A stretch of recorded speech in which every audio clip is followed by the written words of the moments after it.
So it's been a while since we've done a player feedback, and if you guys are new to the channel, welcome. My name's Brian, and this is Ginger Prime, and if you've hit subscribed, you're an awesome individual. What player feedback is, it's an opportunity to kind of get more of your input, your thoughts about a specific topic. Now, I like to talk about MMORPGs, multiplayer RPGs. Phantasy Star Online is a huge part of my life, and with PSO2 New Genesis beta having officially concluded, we're now just waiting until the 25th to get a little bit more information about when this June release date is. So I asked y'all what you guys think.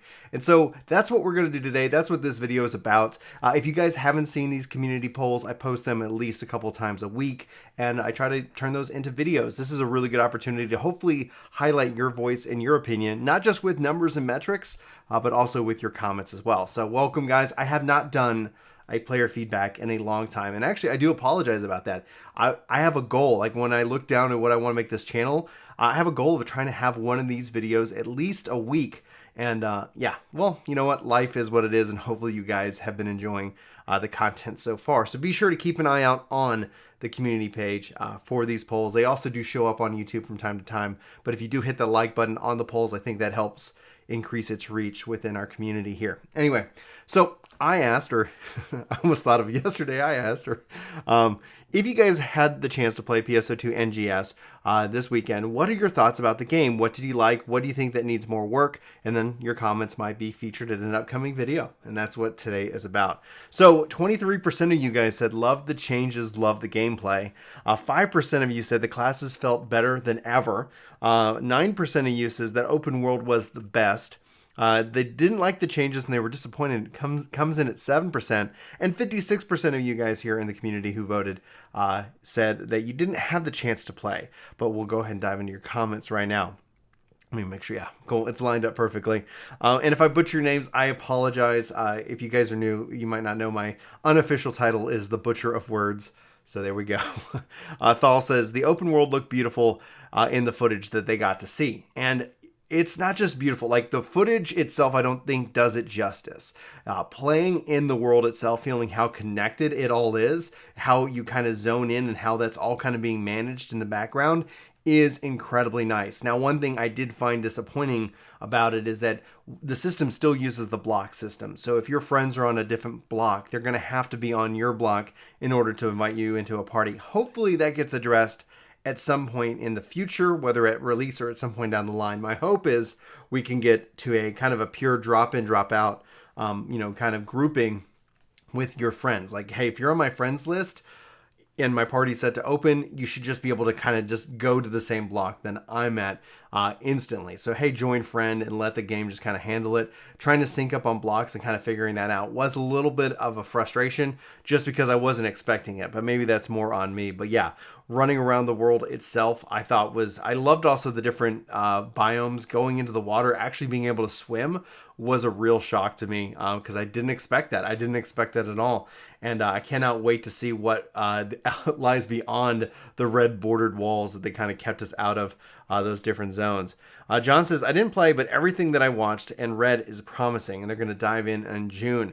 Personally speaking, I hope that we can get some kind of Xbox insight into this. One of the things I hear a lot of people say about the game currently is just the performance. Like having a powerful machine is something you really need to enjoy PSO2. So yeah, we'll go ahead and have some fun and dive into that.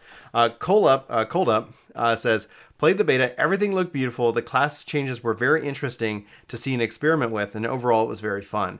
One of the things I've got it, I think slightly wrong, or I misspoke in my guide talking about how like doing different subs ends up having like an impact on certain skills passively, and that's not the case. I think I corrected it at least a part of this when I got to the skill tab, but I think I might have misspoke on that. But what I love about the subclass system and the battle system changes is that I can take the weapon of the subclass. And one of the things the beta didn't really go into is multiple weapons for the different classes. So we're looking forward to seeing them add more weapons themselves to the game. And so it's going to be ultimately a really exciting time to get ready to dive into the future of PSO2 NGS. Personally speaking, just the fact that this is another new start. It's interesting to think about that as this is an 8-year-old game, 9-year-old game, but this is a brand new start for us. And so Yeah, I think anything's possible. I cannot wait to see what's more. Fighter, like I said, it's really surprised me. It surprised me so much how much I enjoyed it.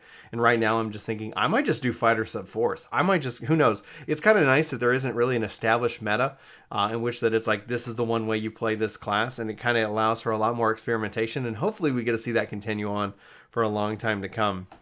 Azuku Kazakai says, it looked beautiful, plays nice, and sadly it lacked direction, and I didn't feel like there was much of anything to make me want to play more. Coming from Final Fantasy XIV, I'm used to either a compelling story or amazing raids with friends, so this kind of felt flat, and I still, obviously that I cannot read for some reason, on that's still worth a look for sure. And so, yeah, like at the core of it, like it wasn't like there was a massive amount of content. I think I completed every quest, or at least had accepted every quest and completed the vast majority of them outside of like the urgent quest, because I wasn't able to play during that time as I was making sure that I was having everything leveled.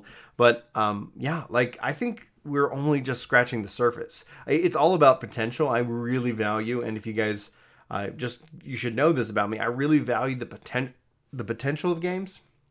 I don't know why my voice failed. The potential of games when it comes down to what they can do with kind of basically the foundation that they build. And I think right now what I'm seeing is a solid foundation. There's things that I would like to see, like I would love to have it more drop in, drop out, just easier to get with your friends to play. But the fact is that I think they've got a crazy world. When they talk about the cocoons, they could be able to put kind of crazy content into that, and maybe we'll see more of that kind of raid and dungeon structure kind of fall into that. So having this open world and then pairing it with perhaps like dungeons and raids would be nice. Now, we didn't really get a kind of a peek too much into the story. I skipped any kind of story or cutscene that did pop up because I kind of want to experience that at launch, you know, kind of pure in a way. So that's kind of where I'm coming from. But yeah, I don't think this is meant to compete with 14. I think it's meant to offer an option, you know. So I always kind of look at it like, what do I play 14 and I play 14 and I used to say a lot of 14 and Destiny, and right now, yeah, Destiny just isn't cutting it for me. Nothing against it, you know, like I'm not here to hate on games, but honestly, I think 14 and PSO2, 14 and Guild Wars 2, 14 and New World as a potential. And we'll have a poll coming up on New World if you guys are interested, because there's a lot of drama going around that game right now. And then it isn't even out yet. All right, Acrobat I apologize. They think Tekker and the Gunner need a bit more work, as well as the enemy respawn rate, map alerts, etc. But other than that, it was pretty fun. I do actually agree. Like I like Gunner, but I couldn't find a reason to play it over Fighter, and to each their own. Like Gunner was pretty interesting back in base PSO2, but yeah, I felt like enemy respawn rates could have definitely used a little bit of work, and maybe that's all going to tie into the PSC system with the different bursts happening.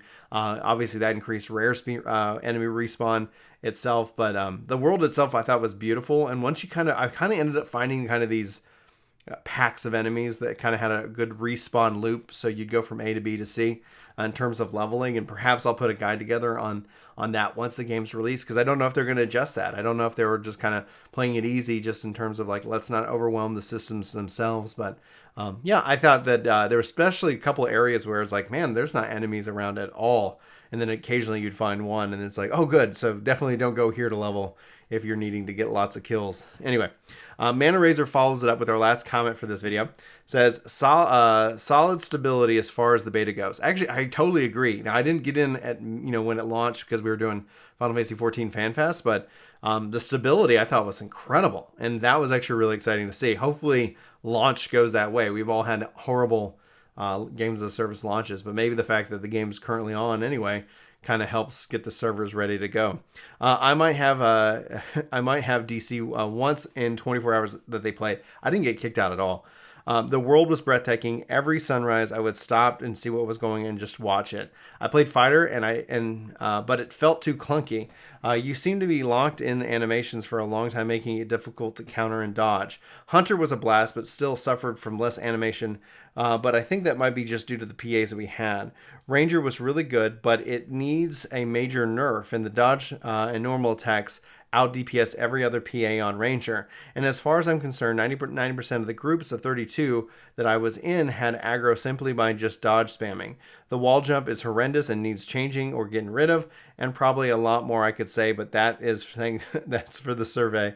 So yeah, I don't know. I liked how I was able to kind of travel. You can turn off the auto wall jump. You can have it to where you can turn it on to be manual, or you can set it to auto. So if that was something that was like biting you mana, just note that you can set that off, and you can choose not to use it if you don't want. But personally speaking, I found it fascinating because you get the jump, you get a double jump, and then you could actually pair that with a wall kick jump and really be able to kind of get around. I got stuck once and was able to teleport out of the way. And honestly, I liked how big the maps themselves felt. As far as class balance, I really wasn't looking at it in terms of the numbers because, I mean, we don't have gear. We don't have all the different traits. I think that's going to come naturally. And I don't honestly have that kind of feedback that I usually provide because things are going to change. And at the end of the day, I was like, yep, I just want to see how it feels. And for me, Fighter felt so good. It just felt so good. And Force felt really good. Tetcher, I struggled with, and honestly, I struggle with the concept that there's no rest of magic. It's just that you're still using those items, and thus, I mean, I guess there's a strategy in that you want to make sure that you can run around and grab those items. But I would still think that I hope that we see a couple more techniques in terms of magic come into play. But that's just kind of off the top of my head. We have to see how the game feels and progresses after level 15. And I'm curious to see if they go to like level 50 or what their kind of plan is in terms of level cap at the start of this expansion. I don't know what the right term would be in the long run, but thank you all so much for your comments, and thanks for weighing in on the poll, guys. Hopefully you guys enjoyed both the video and the poll. I actually have a new poll up right now regarding Final Fantasy XIV. Hopefully you guys go weigh in on that one. Looking forward to your feedback there. Ideally, like I said, I'd like to be able to bring player feedback to at least once a week, maybe every other week, just so that way it feels like more of a conversation with us, like with data. I love data, so the more of you guys who vote in the polls, in this case 386 of you guys voted, the more that you guys vote in the polls, I think the more interesting, I guess, the conversations will hopefully become. So that's kind of what I'm thinking for the future of player feedback. Let me know, guys, what you think. If you enjoyed this video, smack like, hit subscribe. If you feel like going above and beyond, we also have the join button here if you want to support. We have it just starting at $1 a month, if that's interesting. Honestly, I think if we get to some kind of threshold, I'd like to figure out like what I could do to make as a thank you, but that'd be some kind of member feedback that I'd be interested in as well. So check it out. We got emotes and cool stuff there. But guys, that's gonna wrap it up for me. Thanks so much for watching. Hopefully you have a fantastic day. I hope to see you in my next video, but until then, take care. This video is sponsored by me, Ginger Prime. Hopefully you'll check out my podcast channel, Ginger Gaming Radio, which we have lots of guests, lots of great conversations, and even more highlights. Links are in the description below. Let me know what you think. Thanks.